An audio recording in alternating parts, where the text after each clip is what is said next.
At 7 o'clock, we have number 8 Miami, who's 3-0, traveling to USF, who's 2-1. Miami favored by 17 points on ESPN.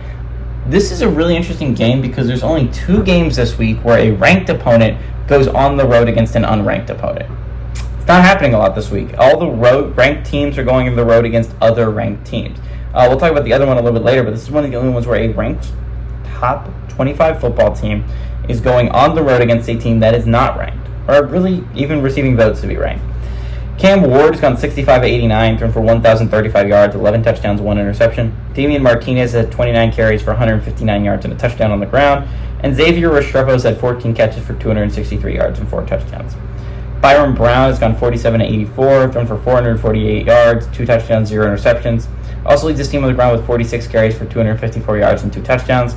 And Sean Atkins has 13 catches for 164 yards. Miami's 5-1 against USF all time. Last 3 games they gone to Miami from 2011 to 2013. They're undefeated when they go to USF. They're 1-1 in one-possession football games.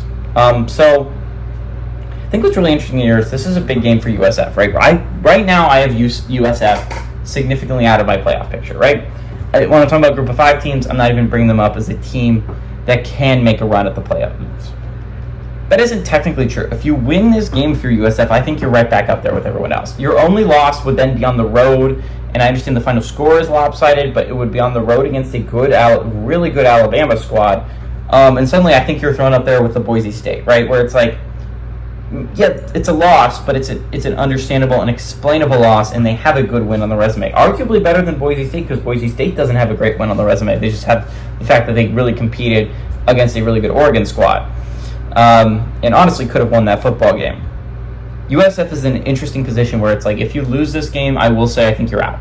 I don't think you can make a significant run at a playoff spot. But if you win this game, I'll throw you right back in the mix, right? Like, you're right back up there. If you beat a top 10 Miami squad at home, it's obviously a massive win for the Bulls. I throw them right back into the conversation, and suddenly it's a big loss if you're Liberty. This game you're going to be following route for Miami if you're Liberty. Because, again, you already have 5 other teams to worry about. You don't want a 6th one to worry about. I think this is a big game for USF. This is a big game for Miami, too, right? This is their first competent football team they've played. And I hate to say that as a Florida fan, but USF is a competent football team. We are not a competent football team right now. So Miami is finally, they're going on the road. You're going to be playing a competent USF squad, a squad that actually wants to play football and wants to play defense. So I think it's going to be actually a little bit hard. I think this is going to be the weirdly close late window games. I understand everyone's going to be wanting to watch the Tennessee-Oklahoma game, and I'm not going to argue. Great football game. But I think this one's going to be a little bit under the radar. I think USF has played really solid football as of late.